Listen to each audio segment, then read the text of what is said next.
How did this come about? I mean, I would imagine that you kind of talk to Joe Wright now and then. You guys are pals. We actually live about 7 doors away from each other in London, so yes, I see him an awful lot.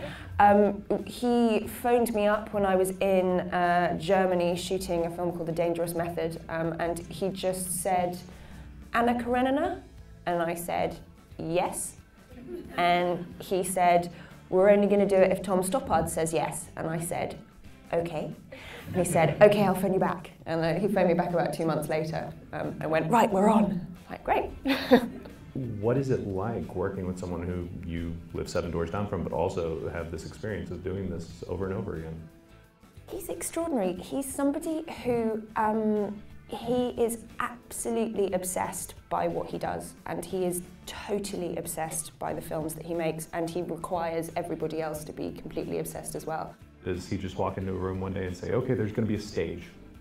Well, it was written as a completely naturalistic telling, and 10 weeks before we started shooting, he phoned me up and said, "I've got something I need to tell you, come round." And I went down the road to his house, and his office was just, it was like a madman's grotto. It was just covered in these sketches and crazy kind of post-it notes everywhere. And he went, "So, there's this theatre." And I think my reaction, the first thing I said was, "Oh, fuck." And I think, and it wasn't actually until he got to the sequence with the horses going around the stage and described the horse falling off the stage into the auditorium that I was just like, okay, well, some people are going to hate this, some people are going to love it. I think we should give it a go. Does one read Anna Karenina before one plays Anna Karenina? One would be pretty stupid not to. No, I mean, it was weird with this one because I'd read it when I was about 19 or 20, something like that, and my memory of it was that she was totally innocent and that everyone else was wrong. And coming back to it again last summer, I was really shocked by how completely different I saw it and her function within it. You know, I mean, I really don't think that that Tolstoy's holding her up saying, "Hey, look, you know, everybody should behave like this, and isn't she wonderful?" I think he is actually holding her up saying, this is a warning, and she is there occasionally to be morally condemned. And also to be understood and sympathised with and loved on occasion, but I was really interested in that kind of duality in her. So it was a conscious decision to play her, you know, very dark and very intense. Yeah, very much so. And we did. I mean, we had lots of discussions over whether she was the heroine or whether she was the anti-heroine, and I mean, I really do think that the answer is that she's both. And so we actually sometimes played her absolutely as the villain.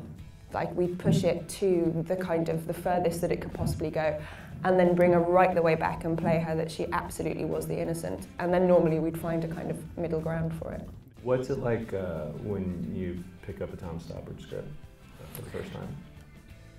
This was absolutely extraordinary. Joe spent about 2 months actually talking him into doing it. And he said that he wasn't going to do it unless he could see how to. So I think in that time period, I think he read the book a number of times within that 2 months. There wasn't any ad-libbing. We didn't make anything up. The dialogue is absolutely as written. And he is somebody that is like, I've written a comma, not a full stop. And, you know, and so, I mean, and partly I really enjoy that because you really have to kind of mine the text. You really have to go through it and go, okay, why is that a comma and not a full stop? What is his intention? What does he mean there? You don't take any pauses unless the pause is written. So you really have to kind of go, okay, what is he trying to convey and what does that pause mean?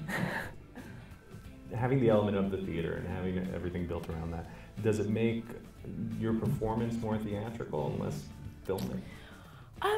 I don't know. I think it's hard to tell. Probably if you put that performance in a naturalistic setting, it is pitched further up than I would probably have put it in a naturalistic setting.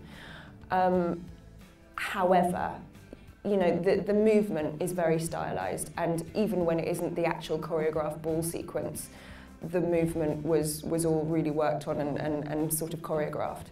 But we wanted to keep that kind of emotional truth, you know, that sort of raw edge to her. We thought that was very important for the character. So it was a bit of a juggling act kind of between that very stylized movement and trying to kind of keep her as being a very emotional being. In the ball scene in particular with the dancing, is it difficult to act when you're having to focus on choreographed movements? Yeah. No, I mean, it was, and particularly because the ball sequence, again, we'd rehearsed it for about 3 weeks. We'd never done it in the space. We'd never done it with the costumes. And that totally changed it, because that costume weighed the same amount as a small child, and suddenly trying to dance with that on, and then poor Aaron trying to lift me up, and I was about twice the weight that I was the last time we did it. I mean, that kind of added a certain something.